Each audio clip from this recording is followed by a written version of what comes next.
The farm economy as a whole is struggling. Inflation has caused our cost of production to rise drastically on every front. Commodity prices, in particular soybeans, are down about 50% from where they were 3 years ago. And our numbers are deeply in the red. And we send this letter to President Trump. The farm economy. MAGA farmers effed around and now they're finding out.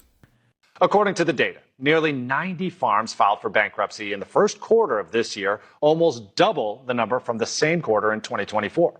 Analysts are contributing the rise to a handful of factors, including inflation, higher interest rates, and labor shortages, which are being exacerbated by President Trump's mass deportation campaign.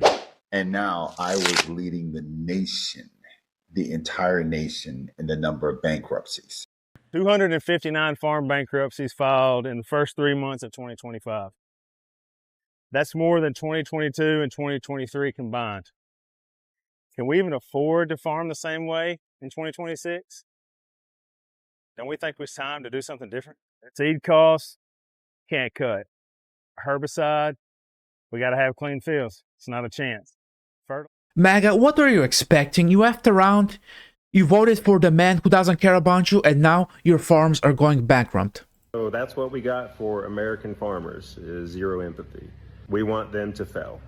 That's what you're saying out there. That's what Americans are saying right now. You know, next time you'll vote the right way, or that's what you get for who you voted for. Here lately, that's all we're doing is complaining. It's an American business to fail.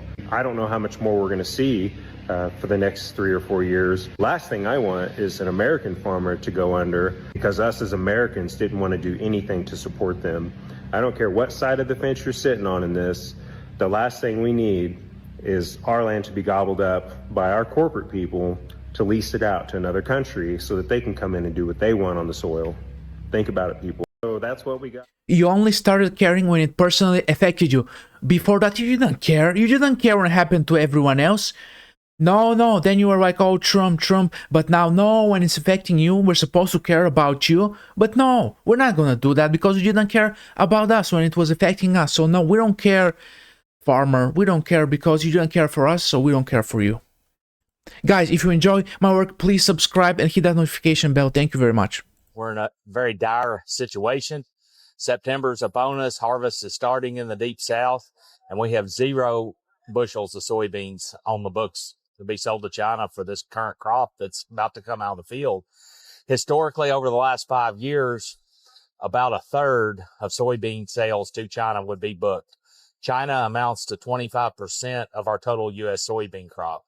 So that would be 8 or 9% of the whole U.S. crop would normally be on the books with China right now, and we have 0. That is alarming. The farm economy as a whole is struggling.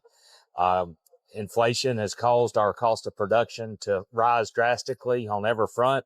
Commodity prices, in particular soybeans, are down about 50% from where they were 3 years ago. And our numbers are deeply in the red. And we send this letter to President Trump because we've been talking for months about needing to have sales in place, a deal in place, a phase 2 type agreement that has purchase commitments along with a level playing field on trade with no tariffs. And we haven't had anything happen, unfortunately. And our appeal to President Trump and his administration is make soybeans a priority in any trade negotiations that are taking place. Soybeans are the #1 agriculture export to China. And in the last trade war, it was 71% of the losses that we had as American farmers. And they're critical. We're in a very dire. You're repairing the tariff and no one wants your soybeans. Sorry, MAGA farmer. I mean, you should have figured that out. Maybe you shouldn't have effed around. So now you're finding out.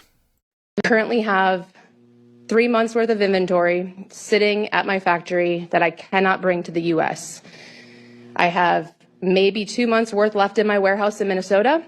And when that's gone, I have no more revenue. I cannot pay my employees.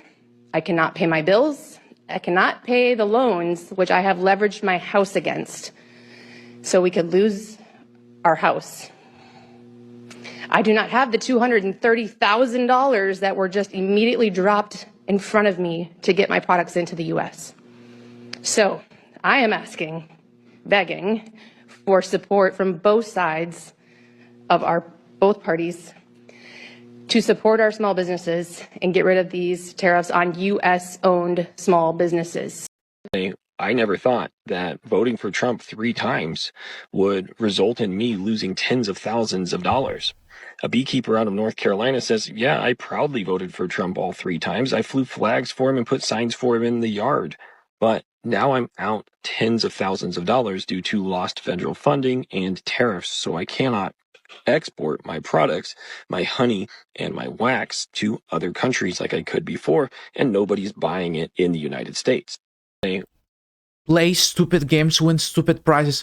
Sorry, farmers, but maybe you should have voted for someone else now because of the tariffs, because of Trump's trade policies, because of the trade war. No one wants to import your soybean.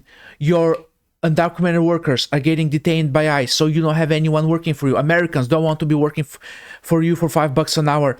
Sorry, but that's just how it is. So maybe next time you should have voted for someone else. Thank you very much for watching, guys. And one last thing. If you like my channel, if you like this content, please like, subscribe, share, and comment. And make sure to hit the notification bell. Thank you so much.